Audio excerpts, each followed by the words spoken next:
अस्सलामुअलैकुम क्लास। कल हमने पढ़ा था करंट अफेयर्स में क्लाइमेट चेंज और पाकिस्तान ब्रीफ हिस्ट्री। हमने हिस्टोरिकल पर्सपेक्टिव को देखा कि पाकिस्तान ने किन किन मसाइल का शिकार हुआ है। पाकिस्तान क्लाइमेट चेंज के पर्सपेक्टिव में क्लाइमेट चेंज पाकिस्तान के लिए कैसे मैटर करता है, उसके ग्रेव सोशो इकोनॉमिक कॉन्सिक्वेंसेस क्या हैं। आज हम जरा पॉलिसी पर्सपेक्टिव में पढ़ेंगे कि पाकिस्तान ने क्लाइमेट चेंज जैसे डिजास्टर को टैकल करने के लिए कौन से पॉलिसीज और कौन से मेजर्स अडॉप्ट किए।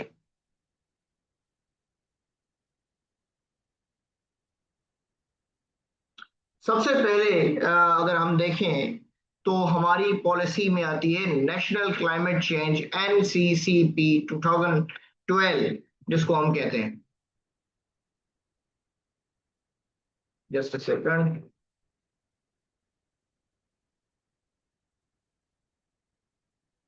एक सेकंड।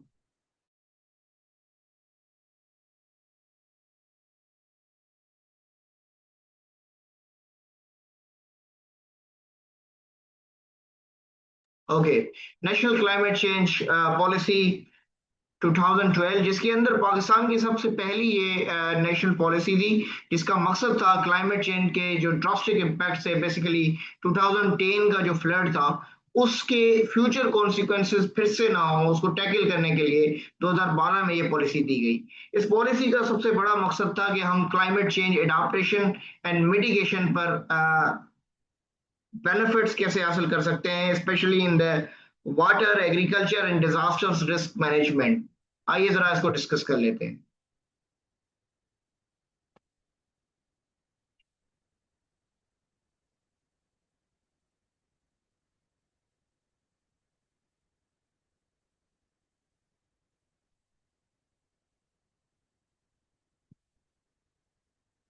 NCCP 2012, क्लाइमेट चेंज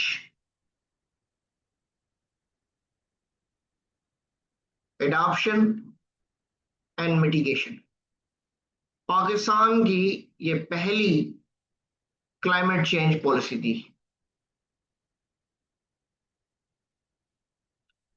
क्योंकि 2010 के अंदर मैसिव फ्लड्स हुए, जिसकी वजह से पाकिस्तान के ग्रेव सोशो इकोनॉमिक कॉन्टेक्स्ट में इम्पैक्ट्स हुए और उसको टैकल करने के लिए कुछ मेजर्स लिए गए। आइए कौन से मेजर्स लिए गए मैं आपके साथ जिक्र करता हूं। इस पॉलिसी के अंदर मेजर फ्रेमवर्क क्या था। सबसे पहले इसके अंदर डिस्कस किया गया कि हम जो है अपने वाटर रिसोर्सेस को स्ट्रेंथन करेंगे, एंड देन उसके साथ साथ हम क्लाइमेट रेजिलिएंट एग्रीकल्चर सिस्टम को डेवलप करेंगे ताकि हमें फूड इनसिक्योरिटी और उसके साथ साथ ड्राउट्स जैसे खुश्क साली जैसे बड़े पैटर्न से उसको फिर से दोबारा जो है वो हमें ना देखना पड़े। क्लाइमेट क्योंकि बेसिकली जिस तरह फ्लड्स आए तो उसकी वजह से पाकिस्तान की जो एग्रीकल्चरल प्रोडक्शन थी वो भी अफेक्ट हुई, बहुत सारी ज़मीनें बंजर हो गई। तो इसीलिए इसके अंदर पहली पॉलिसी तो ये रखी गई कि हम अपने वाटर सोर्सेज की मैनेजमेंट करेंगे और उसके साथ साथ अपने एग्रीकल्चरल सिस्टम को क्लाइमेट के साथ सस्टेनेबल बनाएंगे। देन हम कंजर्व करेंगे अपने फॉरेस्ट्स को।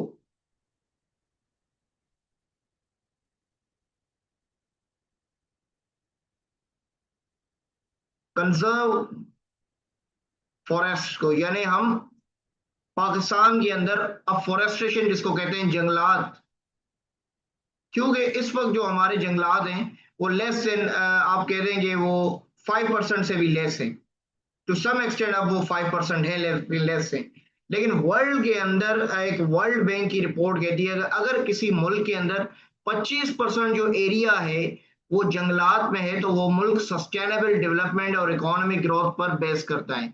लेकिन जब ये 2012 में पाकिस्तान की फॉरेस्टेशन जो है वो 3% थी, तो ये भी रखा गया कि हमें अपने जंगलात को महफूज करना है, हमने कंजर्व करना है, हमें जो है बायोडाइवर्सिटी को इनहांस करना है, ताकि जो है वो क्लाइमेट चेंज का जो इमिशंस हैं वो कंट्रोल हो सके। क्योंकि फॉरेस्ट जो है वो बेसिकली सबसे बड़ी सोर्स है ग्रीन हाउस गैसेस की इमिशन को रिड्यूस करने में, और इनको कहा जाता है कार्बन स्क्विंजर्स। अच्छा, किसी का मैसेज है, देख लेते हैं जी। अच्छा, इसी सिस्टम के अंदर जो है फिर हमने कोस्टल इकोसिस्टम को भी बिल्ड करना था, इसके साथ साथ इंस्टीट्यूशनल सपोर्ट।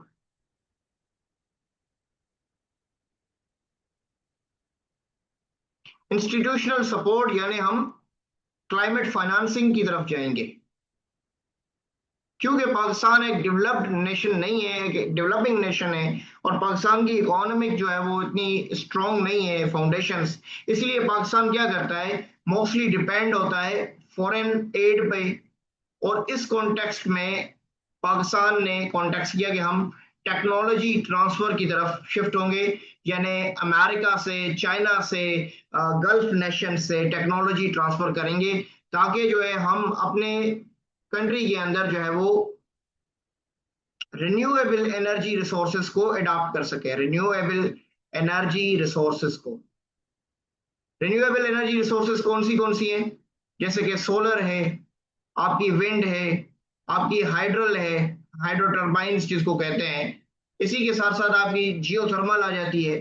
तो ग्रीन हाउस गैसेस जो है एमिशंस का सबसे बड़ा सोर्स कौन सा है, मैंने बताया था फॉसिल फ्यूल्स।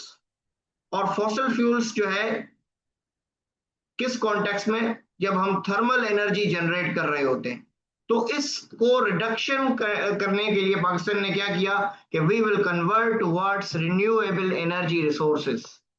अच्छा, किसी का मैसेज है, जरा पढ़ लेते हैं। हाँ, सोलर, विंड और जियो टर्बाइन।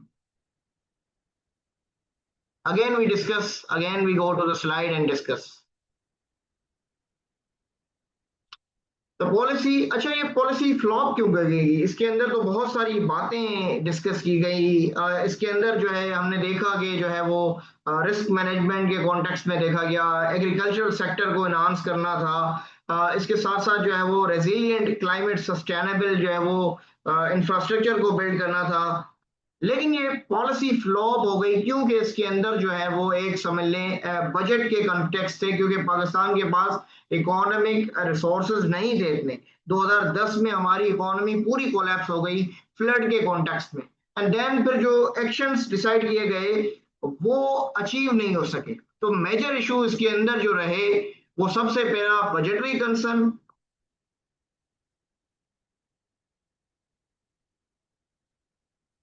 तो फेल क्यों हुई है 2012 की पॉलिसी, क्या फ्लॉस है इसके अंदर? बजट, फंड्स एलोकेशन में प्रॉब्लम थी, क्योंकि 2010 में हमारी पूरी इकोनॉमी फ्लड्स की वजह से क्या हो गई, कोलैप्स्ड हो गई। और जब इकोनॉमी कोलैप्स्ड हो गई तो नेक्स्ट ईयर्स में हमारे पास जो है वो इकोनॉमिक ग्रोथ क्या हो गई, फ्रेजाइल हो गई। और इसीलिए हमने इसके जो मैनुअल सेट किए गए, जो पॉलिसी जो है फ्रेमवर्क सेट किया गया, उसको इंप्लीमेंट नहीं कर पाए। सेकंड,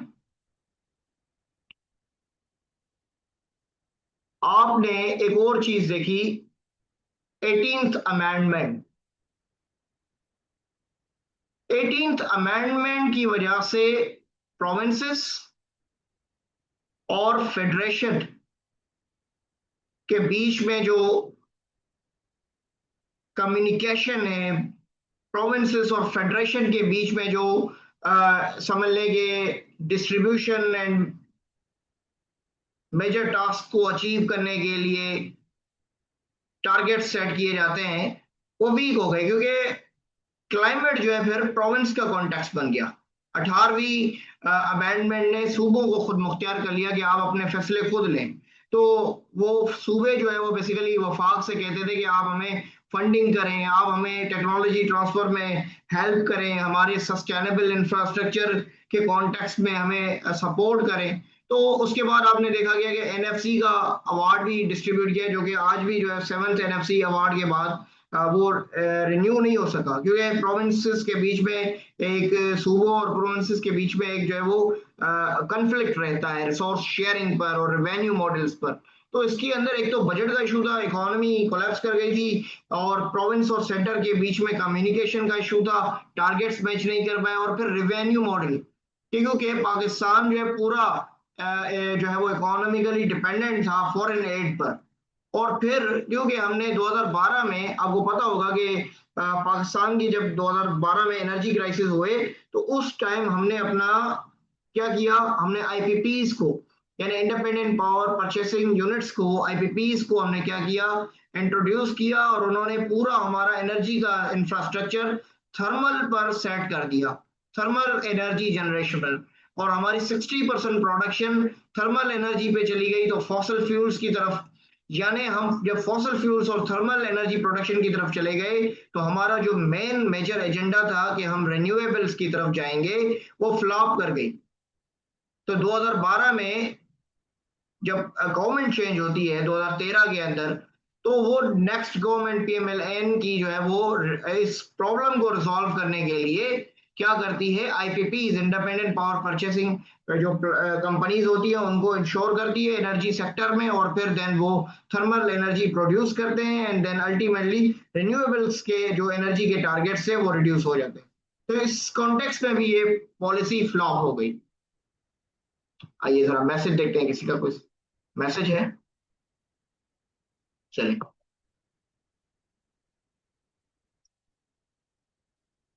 हाँ देखिए, लैक ऑफ क्लाइमेट फाइनेंस मैंने डिस्कस किया उसके अंदर।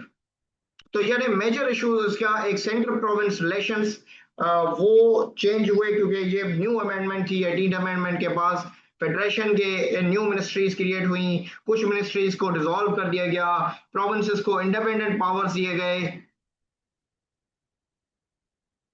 ठीक है, आइए जरा देन डिस्कस करें। There was no built in monitoring mechanism. अच्छा, दूसरा जो इसके अंदर बड़ा मसला था कि कोई भी ऐसा सिस्टम नहीं अडॉप्ट किया गया कि हम कैसे जो है वो जो है रोल प्ले कर सकेंगे, कि क्या हमने जो टास्क डिजाइन किए हैं, जो पॉलिसी फ्रेमवर्क को अडॉप्ट किया गया है, क्या वो पॉलिसीज अडॉप्ट की जा रही है या नहीं की जा रही। मोस्टली जो एक्शंस लिए जा रहे थे वो बेसिकली इंटरनेशनल फाइनेंशियल सपोर्ट पर थे, जैसे मैंने कहा कि वो फॉरेन एड पर रन करते थे। आइए जरा इस बात को भी समझ लें। फॉर एग्जाम्पल, पाकिस्तान ने कहा कि हम बनाएंगे climate resilient agriculture, climate resilient agriculture. लेकिन उन्होंने कहा कि भाई हमें for example 10 billion American dollars चाहिए। फॉर एग्जाम्पल, आप एग्जाम्पल इसको कोट करें। पाकिस्तान की इकोनॉमी फ्रेजाइल है, इकोनॉमिक ग्रोथ जो है इतनी नहीं है, सस्टेनेबल नहीं है। तो उन्होंने कहा कि हम क्या करेंगे, हम इसको इंटरनेशनल लोन्स की मदद से, चाहे वो सॉफ्ट लोन्स हो, हार्ड लोन्स हो, हम उनको इंश्योर करेंगे। तो यानी पूरी की पूरी फॉरेन पॉलिसी हमारी जो है वो डिराइव्ड हो गई, किस कॉन्टेक्स्ट में, कि हमने क्लाइमेट लोन्स आपसे लेने हैं। ठीक है, और फिर क्या हो गया, अल्टीमेटली जो डोमेस्टिक सपोर्ट थी, डोमेस्टिक सपोर्ट वो वीक थी। यानी जो हमारे स्टेक होल्डर्स हैं डोमेस्टिक कॉन्टेक्स्ट में, शेयर होल्डर्स हैं, गवर्नमेंट जिनको कहते हैं पब्लिक प्राइवेट पार्टनरशिप, वो वीक नजर आई। इस कॉन्टेक्स्ट में जब पब्लिक प्राइवेट पार्टनरशिप वीक नजर आई और कंप्लीटली हमने प्लान सेट कर दिया कि इंटरनेशनल हम इसको जाएंगे फंडिंग की तरफ, क्लाइमेट फाइनेंसिंग की तरफ, तो वो टारगेट्स अचीव नहीं कर पाए। मैनेजमेंट नहीं थी, क्योंकि मैंने कहा कि एक पूरा कोई मॉनिटरिंग सिस्टम भी नहीं था कि किस तरह मॉनिटर किया जाएगा। अगर मॉनिटरिंग सिस्टम था तो वो वीक था, यानी उसके अंदर इतने पावर्स नहीं थे उस सिस्टम को, उन अथॉरिटीज को। तो that is why the policy also failed. ये 2012 की पॉलिसी अभी हम डिस्कस कर रहे हैं। जो मैंने बात कर दी कि 18वीं अमेंडमेंट के बाद जो है वो इन्वायरमेंटल क्या बन गया, जो माहौलियाती चैलेंजेस थे वो सूबों के सब्जेक्ट बन गए, जिसकी वजह से पॉलिसी फ्रेमवर्क नहीं कर पाई, क्योंकि सेंटर और प्रोविंस के बीच में कंट्रीब्यूशन या कोऑपरेशन बन ही नहीं सका।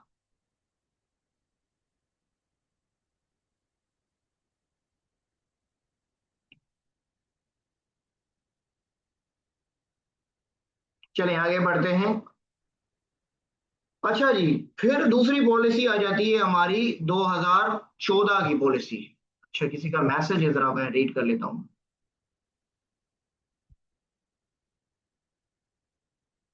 यार, हम मुशर्रफ के दौर को तो डिस्कस नहीं कर रहे, हम 2012 में क्लाइमेट को डिस्कस कर रहे हैं। जो पॉलिसी पाकिस्तान ने पहली अडॉप्ट की थी कि क्लाइमेट चेंज को किस तरह टेकल किया जाएगा। आपने लिखा है कि मुशर्रफ के दौर में कोई पॉलिसी एग्जिस्ट करती थी क्लाइमेट चेंज की, क्योंकि उस टाइम फाइनेंशियल स्टेबिलिटी थी और फॉरेन सपोर्ट भी थी। 20 साल policy, how Pakistan deal with climate change. Brother, मेरी नज़र में इस वक्त कोई इंफॉर्मेशन इतनी नहीं है। मैं आपको वही रिसेंट अपडेट्स के साथ बता सकता हूँ। This question is beyond my comprehension. Okay, so 2014 की हम रिसेंट पॉलिसीज को डिस्कस करें। We are discussing the current affair, not discussing the history. And then 2014 और 2030 की जो framework for implementation of climate change policy है, जिसके अंदर डिस्कस किया गया कि हम अब क्या करेंगे। हम ऐसे गोल सेट करेंगे जो प्रैक्टिकल हो और टाइम बाउंड हो, यानी हम इसको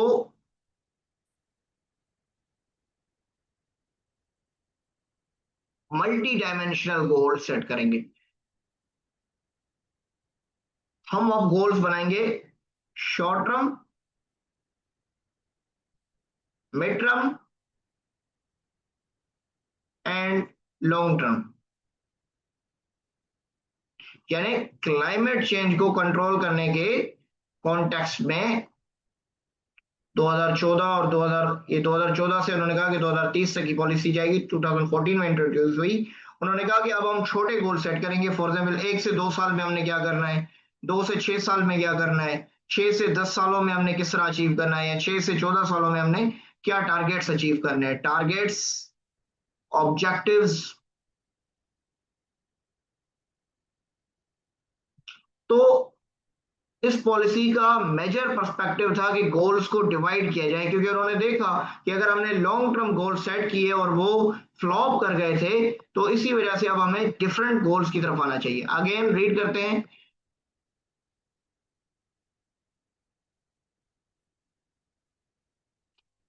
अच्छा जी, one of the major strength was the inclusion of the sector wise. जो मैंने बात की कि उन्होंने क्लाइमेट चेंज के जो कंट्रोलिंग के कॉन्टेक्स्ट में डिवाइड कर दिए, 1 से 2 साल, 3 से 5 साल और 6 से 15 साल। जिसके कॉन्टेक्स्ट में ये हुआ कि हमने प्रायोरिटाइज किया क्लाइमेट एक्शन को, ठीक है, और रेस्पॉन्सिबिलिटीज दी गई रेलिवेंट फेडरल मिनिस्ट्रीज को, प्रोविंशियल डिपार्टमेंट्स को, इंस्टीट्यूशंस को, ताकि जो है वो एक इंप्रूव हो सके कॉपरेशन। और दूसरा, अकाउंटेबिलिटी, यानी इसके अंदर कोई करप्शन या इसके अंदर कोई जो है वो समझ लें कि अंडर द टेबल जो है वो काम ना हो रहा हो। यानी एक तो इसके अंदर ट्रांसपेरेंसी हो, इन गोल्स को अचीव किया जाए, फेडरल मिनिस्ट्रीज के टास्क दिए गए, डिपार्टमेंट्स न्यू क्रिएट किए गए, और कॉपरेशन और कोऑर्डिनेशन को इंक्रीज कर दिया गया। देन फिर 2017 का जो एक्ट है, जिसको हम कहते हैं पाकिस्तान क्लाइमेट चेंज एक्ट 2017, जिसके कॉन्टेक्स्ट में हमने देखा कि पाकिस्तान ने अब क्या किया, लीगल सपोर्ट प्रोवाइड करना इंट्रोड्यूस कर दी, नेशनल असेंबली के थ्रू पास हुआ। जिसका मतलब था कि अब हमारा क्लाइमेट चेंज के लिए 2 बॉडीज बनाई जाएंगी। एक बॉडी जो है पाकिस्तान क्लाइमेट चेंज काउंसिल, और दूसरी है पाकिस्तान क्लाइमेट चेंज अथॉरिटी। आइए, कौन सी बॉडीज बनाई गई क्लाइमेट चेंज अकॉर्ड के अंदर?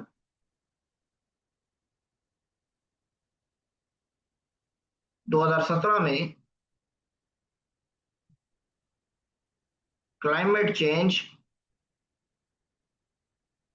काउंसिल और दूसरा क्लाइमेट चेंज अथॉरिटी। और अच्छा, आपके सवाल के मुशर्रफ के टाइम से बात करूं कि 2010 से पहले जो है वो फेडरेशन डील कर रहा होता था क्लाइमेट चेंज या एनवायरमेंटल प्रॉब्लम्स को, लेकिन कोई मिनिस्ट्री या कोई डिपार्टमेंट एग्जिस्ट नहीं करता था इन दैट कॉन्टेक्स्ट। ये जो पहली पॉलिसी इंट्रोड्यूस की गई वो 2012 के अंदर इंट्रोड्यूस की गई। उसके बाद जो है वो नेशनल जो है वो अगर हम बात करें कि एक्ट के कॉन्टेक्स्ट में, तो वो 2017 के अंदर इंट्रोड्यूस किया गया क्लाइमेट चेंज अथॉरिटी। ये दो बड़ी बॉडीज बनाई गई 2017 के एक्ट के थ्रू। अच्छा, सीओपी कॉन्फ्रेंस ऑफ पार्टीज कहते हैं इसको। सीओपी कहते हैं कॉन्फ्रेंस ऑफ पार्टीज। ये बेसिकली यूएनएफसीसी यानी United nation framework for climate change के कॉन्टेक्स्ट में हर साल जो मुल्क जो नेशंस होते हैं वो क्या करते हैं, मिलते हैं और क्लाइमेट चेंज पर डिस्कशन करते हैं। ये अलग चीज है, ठीक है, ये ग्लोबल के कॉन्टेक्स्ट में इसको हम कहते हैं कॉन्फ्रेंस ऑफ पार्टीज। अभी हम पाकिस्तान के कॉन्टेक्स्ट में डिस्कस कर रहे हैं, आ जाते हैं। अच्छा जी, चलें। कॉन्फ्रेंस ऑफ पार्टीज की बात कर रहा हूँ ना। कॉन्फ्रेंस ऑफ पार्टी तो ग्लोबल लेवल पर होती है, वो पाकिस्तान के लेवल पर नहीं देख जाएंगी ना। हम पाकिस्तान के एक्ट को डील कर रहे हैं। अच्छा जी, 2017 के अंदर जो है वो, अब जो पाकिस्तान क्लाइमेट चेंज काउंसिल है उसका काम क्या है, पॉलिसीज को ओवरसाइट करना। और जो ये क्लाइमेट चेंज की अथॉरिटी है वो क्या करेगी कि हम पॉलिसीज को इंप्लीमेंट कैसे करेगी, आइए देख लिए। अब ये जो काउंसिल है ये क्या करेगी, मॉनिटर करेगी, इवेल्युएट करेगी, किसको, पॉलिसीज को। पॉलिसीज को डिजाइन भी करेगी कि क्लाइमेट के चेंज कॉन्टेक्स्ट में क्या हमारे मेजर एजेंडाज हैं। और जो अथॉरिटी है ये क्या करेगी, इन पॉलिसीज को इंप्लीमेंट कैसे करना है, लागू कैसे करना है। फॉर एग्जाम्पल आप समझ लेंगे हमारे पास ये बात की गई है कि हम जो है वो 30% जो है वो अपनी जो है वो रिन्यूएबल एनर्जी के कॉन्टेक्स्ट में रिन्यूएबल एनर्जी प्रोडक्शन करेंगे पाकिस्तान 2030 तक, अगर ये बात कही गई है। तो अब ये जो काउंसिल है, फॉर एग्जाम्पल ये पॉलिसी किसकी तरफ से बनाई गई, काउंसिल की तरफ से। अब अथॉरिटी क्या करेगी, अथॉरिटी जो है वो इस के हम कैसे रिन्यूएबल एनर्जी को इंप्लीमेंट कर रहे हैं। फॉर एग्जाम्पल सोलर प्लांट्स लग रहे हैं, कहाँ पे जो है आपने देखा होगा विंड टरबाइंस लग रही हैं। जैसे कि हम जमपीर के अंदर जाते हैं तो वहां पे आपको जमपीर हैदराबाद वाली साइड पे विंड मिल्स नजर आते हैं। इसी तरह बलूचिस्तान के कोस्टल बेल्ट में भी विंड मिल्स नजर आते हैं। तो अब इसको जो है इम्प्लीमेंट कौन करा रहा है, लागू कौन करा रहा है, ये वही क्लाइमेट चेंज अथॉरिटी है। अगेन समझते हैं। देन ये 2015 का जो था जिसको हम कहते हैं Pakistan intended national determined contributions, INDCs। ये पाकिस्तान का पहली कमिटमेंट थी United nation framework for climate change, कि हमने जो है अडॉप्ट किया गया पेरिस क्लाइमेट अकॉर्ड को, कॉप जिसको कहते हैं, कॉप 21 यानी conference of parties 21, Paris climate agreement को पाकिस्तान ने अडॉप्ट किया। और ये पॉलिसी कहलाती है Pakistan intended nationally determined contribution. इसके अंदर ये बात की गई है पाकिस्तान अब आलमी सतह पर, ग्लोबल लेवल पर कंट्रीब्यूट करेगा। और पाकिस्तान अपनी जो ग्रीन हाउस इमिशंस हैं, ग्रीन हाउस गैसेस हैं, ये जो हमारी थर्मल से एनर्जी फॉसल फ्यूल्स पर बनती है, हम इसको कम बनाएंगे और हम रिन्यूएबल यानी सोलर, विंड, हाइड्रल और टरबाइन की तरफ जाएंगे 20% और साल 2030 तक। और ये भी बात की गई कि पाकिस्तान को जो है वो आलमी सतह से $40 बिलियन का कर्जा दिया जाएगा जो कि टेक्निकल सपोर्ट के कॉन्टेक्स्ट में होगा। INDCs का मकसद ये था कि पाकिस्तान की, पहले तो क्योंकि पाकिस्तान ने इमिशंस, मैंने कहा था कि लेस देन 1% है, लेकिन सबसे ज्यादा क्लाइमेट चेंज का नुकसान किसको होता है, वो पाकिस्तान का होता है। आइए जरा इसको समझ लेते हैं, इधर फिर से समझिएगा। 2015 की ये पॉलिसी, इसका मकसद ये था कि पाकिस्तान अब आलमी सतह पर पार्टनर बन गया, कि अब पाकिस्तान अपना एक रोल प्ले करेगा और पाकिस्तान अडॉप्ट करेगा किसको, पेरिस एग्रीमेंट को, जिसको हम क्या कहते हैं, कॉन्फ्रेंस ऑफ पार्टीज 21 2015 का ये। इसका मकसद ये था कि पाकिस्तान पहले तो ग्रीन हाउस गैसेस की जो इमिशंस हैं उसको रिड्यूस करेगा। कितना रिड्यूस करेगा? 20%। कब तक करेगा? 2030 तक। पाकिस्तान को क्या मिलेगा 2030 तक? 40 बिलियन यूएस डॉलर मिलेंगे। किसके लिए? ताकि पाकिस्तान अपनी क्लाइमेट चेंज एडॉप्शन, जो मैंने कहा था कि यानी जो टेक्नोलॉजी है, ये जो रिन्यूएबल एनर्जी है, ये एग्रीकल्चरल सपोर्ट है, ये वाटर रिसोर्सेज हैं, ये जो है सोशल फॉर एग्जाम्पल इंफ्रास्ट्रक्चर है जिसको हम कहते हैं कि सस्टेनेबल सिटीज, सस्टेनेबल सिटीज का कॉन्टेक्स्ट में, सस्टेनेबल एसडीजीज डेवलपमेंट के कॉन्टेक्स्ट में, बायोडाइवर्सिटी को कंजर्व करने के कॉन्टेक्स्ट में, इसी तरह जो है एनवायरमेंटल प्रोटेक्शन के कॉन्टेक्स्ट में, जिसमें हम पॉल्यूशन को रिड्यूस करना है। कौन सी पॉल्यूशन? मरीन पॉल्यूशन को रिड्यूस करना है। इसके साथ साथ जो है हमें क्या करना है? हमें अपनी जो फैक्ट्रीज हैं उनको क्लोज करना है जो कि ओल्ड मशीनरी पर चलती हैं, और वो ओल्ड मशीनरी क्या करती हैं? कंट्रीब्यूट करती हैं स्मोग में, और उसके साथ साथ जो है वो एयर पोल्यूशन के अंदर कॉन्टेक्स्ट में। ठीक है। और फिर ये भी जिक्र किया गया कि पाकिस्तान की, अब इसको एम्फेसाइज किया कि पाकिस्तान तो 1% से भी कम जो है वो रोल प्ले करता है कि ये जो है क्लाइमेट चेंज के चेंजेस में, लेकिन सबसे ज्यादा पाकिस्तान 5वें नंबर पर वल्नरेबल, सबसे ज्यादा क्लाइमेट चेंज की वजह से दुनिया में 5वें नंबर पर नुकसान पाकिस्तान को हुआ। तो पेरिस क्लाइमेट चेंज पर समझ लें कि 2015 का जो पॉलिसी थी वो पाकिस्तान की ग्लोबल एंट्री थी। उससे पहले पाकिस्तान नेशनल लेवल पर पॉलिसीज को डिजाइन कर रहा था, नेशनल लेवल पर इम्प्लीमेंट कर रहा था, और ऐसा कोई फ्रेमवर्क नहीं था। दो कि क्योटो प्रोटोकॉल को डिसाइड किया गया, लेकिन बाद में क्योटो प्रोटोकॉल क्योंकि वो उसके अंदर कार्बन ट्रेडिंग का कॉन्टेक्स्ट था, उसके अंदर फिर जो है डेवलपिंग और डेवलप्ड नेशंस के बीच में रिसोर्सेज फाइनेंसिंग के कंट्रीब्यूशन नहीं बने। देन फिर मॉन्ट्रियल प्रोटोकॉल की तरफ गए, एंड देन फिर जो है पेरिस क्लाइमेट ऐसा एक एग्रीमेंट था जिसमें दुनिया की 193 कंट्रीज ने साइन किया कि हम रोल प्ले करेंगे यूनिलेटरली, मल्टीलेटरली, और क्लाइमेट चेंज जैसे बड़े मेनेज को खत्म करेंगे कि जो कि दुनिया के लिए, आलमी आबादी के लिए, और आलमी मीशत के लिए, और आलमी कम्युनिकेशंस के लिए ये जो है वो क्या बनता जा रहा है? नासूर बनता जा रहा है। तो इसमें पाकिस्तान की भी एंट्री नजर आती है ग्लोबल लेवल पर, चाहे वो मुशर्रफ का दौर हो या उससे पहले का दौर हो। बाकी प्रोटोकॉल्स, मॉन्ट्रियल प्रोटोकॉल एग्जिस्ट करता था, लेकिन ये इस तरह का बड़ा कोई एग्रीमेंट नहीं था। आइए जरा आगे चलते हैं। देन फिर जी 2021 की पॉलिसी, पाकिस्तान ने नेशनली डिटरमाइंड कंट्रीब्यूशन एनडीसीज 2021, ये रीसेंट पॉलिसी है एनडीसीज। पाकिस्तान ने एनहांस किया कि अब हम पेरिस क्लाइमेट चेंज के अंदर अपनी जो पुरानी पॉलिसी थी एनडीसीज को, उसको रिवाइज करेंगे, और अब हम रिडक्शन टारगेट, पहले कितना था एमिशन रिडक्शन टारगेट बताइएगा? पिछली पॉलिसी में कितना था? टाइप करें। 20% था। तो अब क्या कहा गया कि अब हम कितनी रिडक्शन करेंगे? 50% हम रिडक्शन करेंगे। ठीक है। तो उन्होंने कहा कि हम रिवाइज करेंगे, अब हम अपनी ये जो ग्रीन हाउस गैसेस जो रिडक्शन होती है, ग्रीन हाउस पाकिस्तान में कैसे होती है? ये फैक्ट्रीज का धुआं, ये एग्रीकल्चर इंडस्ट्रीज, ये अब इनकी जो है हम इनको किस पर ले आएंगे? रिन्यूएबल्स पर 50%। कब तक? 2030 तक। और पहले 20 था। तो यानी ये कहा गया कि अनकंडीशनल 15% ज्यादा इजाफी हम जो है वो क्या करेंगे? हम रिडक्शन तो करेंगे, लेकिन एक शर्त है कि आप हमें 35% इजाफी सपोर्ट करेंगे फाइनेंशियली।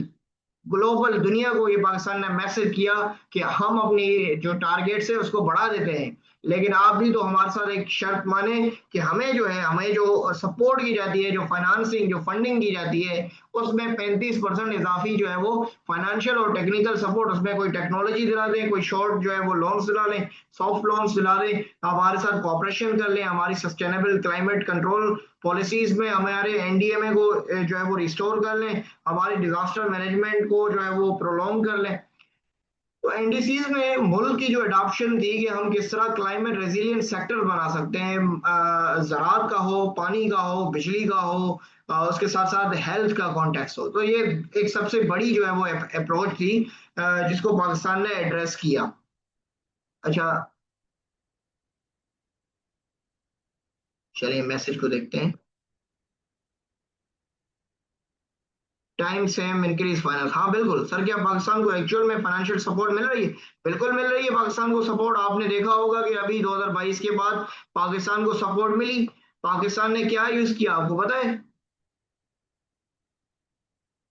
पाकिस्तान ने COP 28 जो हुई, ये COP 28 और COP 27 के अंदर पाकिस्तान वो मेजर कंट्री था जिसने दुनिया को यूनाइट किया कि अब आइए क्लाइमेट जस्टिस को प्रमोट किया जाए।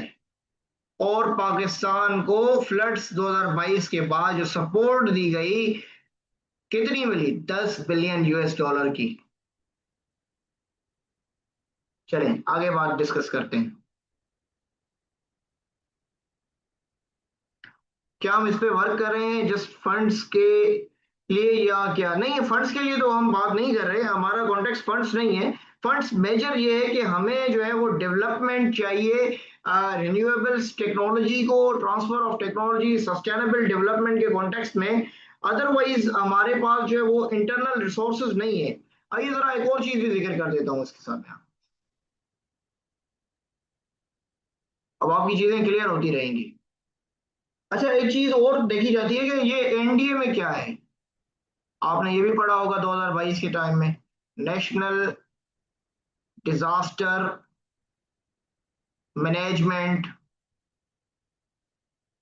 अथॉरिटी। रिकॉर्डिंग हो रही है, देखें। ठीक है, एनडीएमए। बेसिकली जो एनडीएमए है, ये क्या करता है? ये आपकी disaster disaster risk reduction strategies को बनाता है। डिजास्टर रिस्क रिडक्शन स्ट्रेटजीज को, जैसे कि डिजास्टर्स कौन से होते हैं पाकिस्तान के अंदर? फॉर एग्जाम्पल फ्लड आ गया, ड्राउट्स खुश्क साली आ गई, हीट वेव्स आ गए आपके। ठीक है, इसी तरह जो है आपके जो है वो ग्लेशियल रिट्रीटिंग हो गई। तो ये बेसिकली प्रोविंसेस के साथ, सूबों के साथ और फेडरेशन के साथ मिलकर काम करता है एनडीए में, और फिर इमरजेंसी रिलीफ प्रोवाइड करता है। Emergency relief. उसके बाद एनडीए में क्या काम करता है? पहला तो ये फ्रेमवर्क पॉलिसी बनाता है कि इमरजेंसी रिलीफ कैसे देना है। सेकेंड लेवल पर जो एनडीएमए का रोल है, वो जारी करता है अर्ली वार्निंग सिस्टम्स को। यानी early warning systems, for example जो पाकिस्तान का मेट्रोलॉजिकल डिपार्टमेंट है वो ये बता देता है कि इस साल जो है मानसून जो है, रेन फॉल जो है, जो समर्स में होती हैं वो क्या होंगी? फ्लड्स की तरफ ले जाएंगी। या इस तरफ अभी आपका साइक्लोन आ रहा है, या अभी आपकी जो है वो जो जून में जो है वो बरसातें ज्यादा पड़ने वाली हैं। तो ये इस बारे में जो है ना अर्ली वार्निंग सिस्टम एनडीए में इशू करता है। इसी के साथ साथ जो है वो एनडीएमए का रोल क्या होता है? रिलीफ, रेस्क्यू और उसके साथ रिहेबिलिटेशन प्रोग्राम।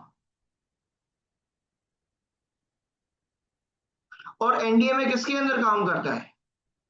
आपकी मिनिस्ट्री ऑफ क्लाइमेट चेंज के अंदर, MOCC, ministry of climate change के अंदर काम कर रहा होता है। ठीक है, एक और चीज आपके साथ जिक्र कर देते हैं।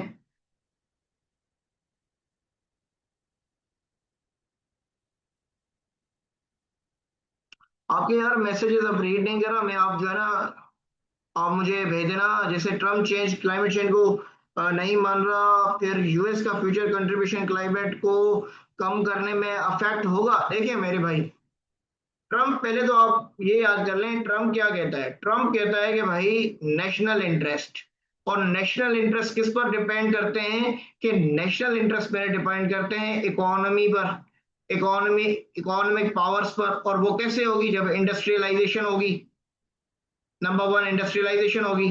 और उसके साथ साथ क्या होगी? उसके साथ साथ जो है टेक्नोलॉजिकल डेवलपमेंट होगी। उसके साथ साथ क्या होगा?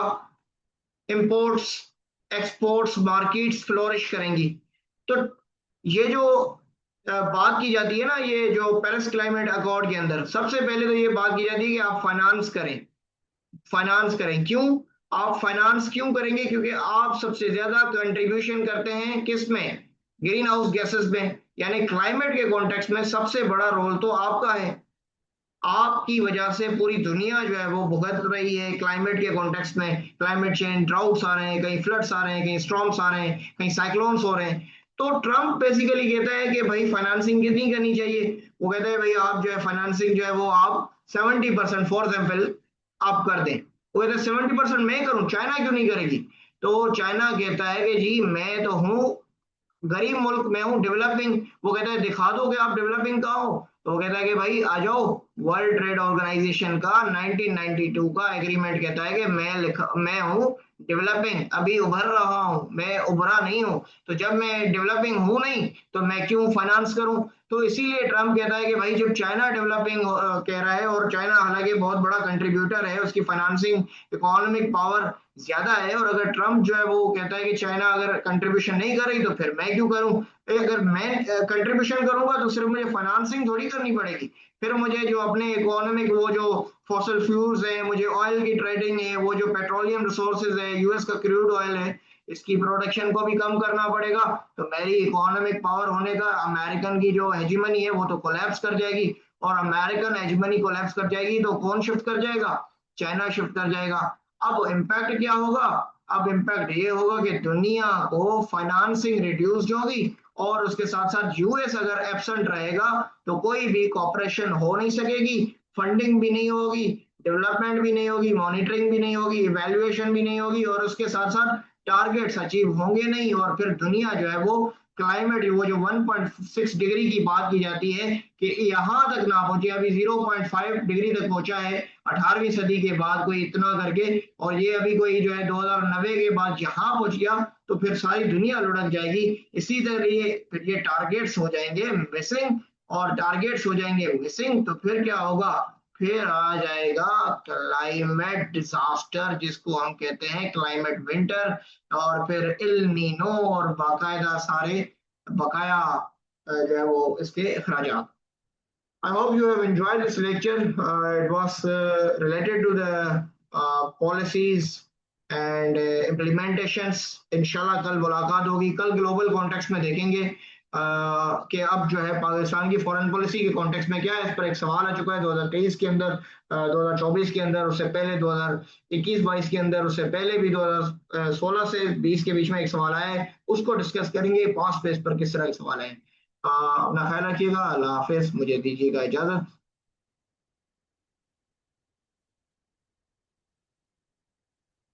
रिकॉर्डिंग आपके साथ शेयर हो जाएगी। मेरा नाम इंजीनियर एहसन अब्बासी, और मैं चाहता हूँ आपसे इजाजत। अल्लाह हाफिज।